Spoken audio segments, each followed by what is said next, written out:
Halo Sobat Tani, ini terong mahal tapi belum panen Sobat Tani. Jadi saya akan berbagi tentang tanaman terong ini yang di sini tidak memakai pupuk kandang, tidak memakai pupuk dasar secara tabur.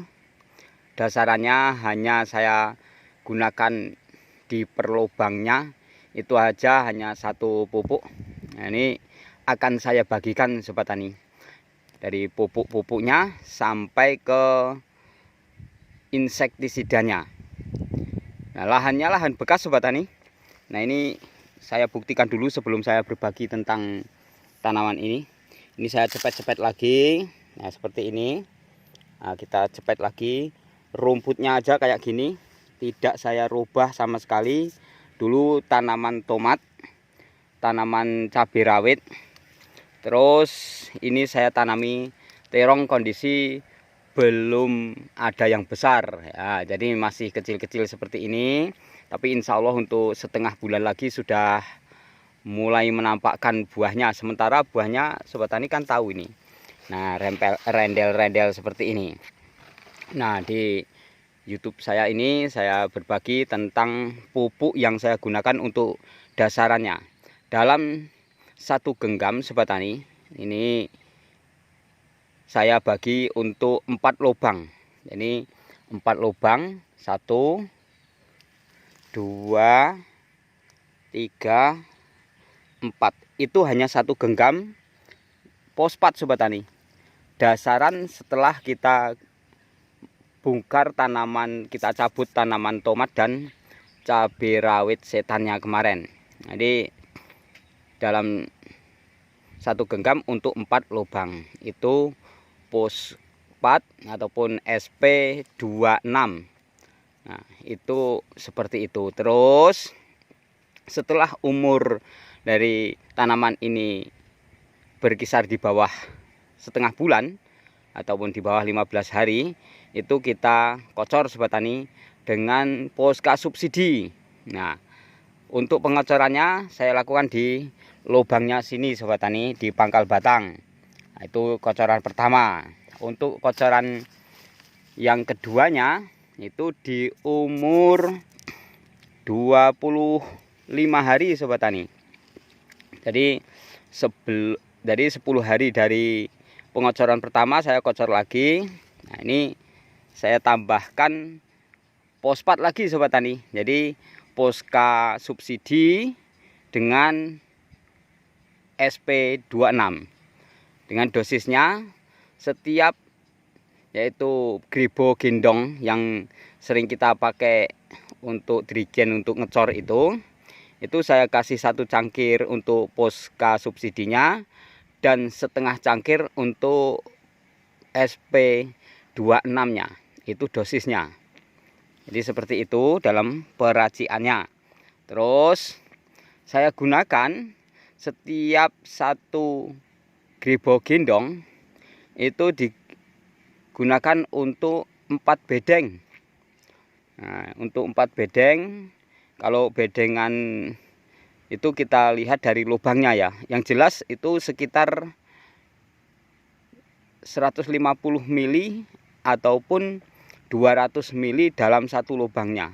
Maka irit karena tadi raciannya agak kental Sobat Tani.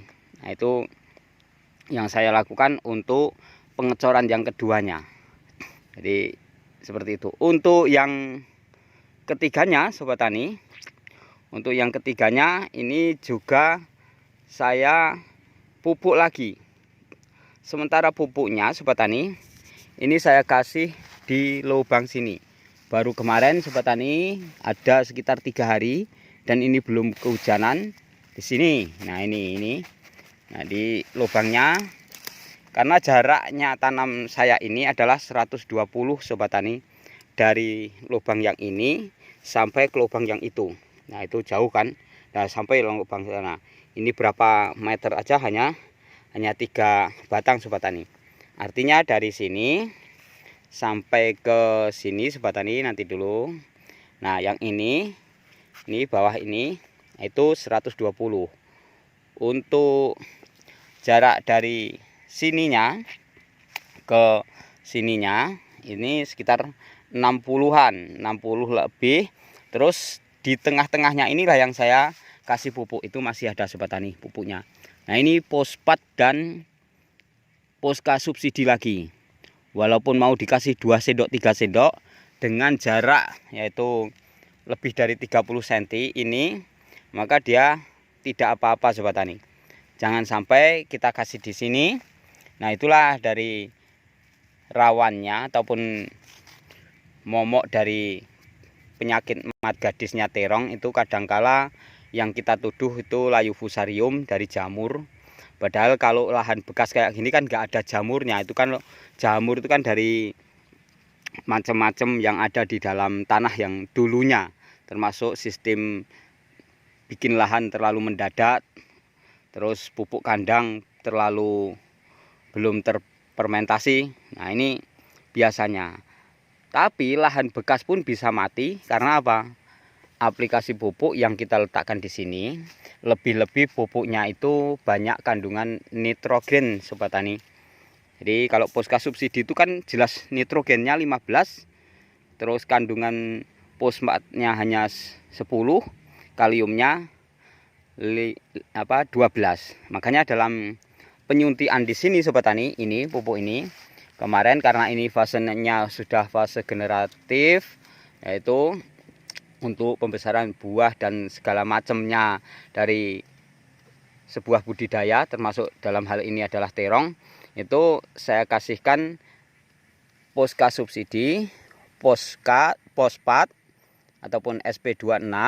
Terus yang terakhir untuk menambahkan kaliumnya sobat tani, saya berikan KCL murni. Itu dosis dari pemberian pupuk sobat tani. Untuk pupuk yang granul yang saya taburkan ini sobat tani, ini ataupun yang saya tugalkan di antara batang terong yang sini dengan yang sini, terus dia di tengah-tengahnya ini dosisnya dalam setiap yaitu 3 ember, mohon maaf, 3 ember dari Posca subsidi, maka dikasih dari SP26-nya dikasih 3 ember juga.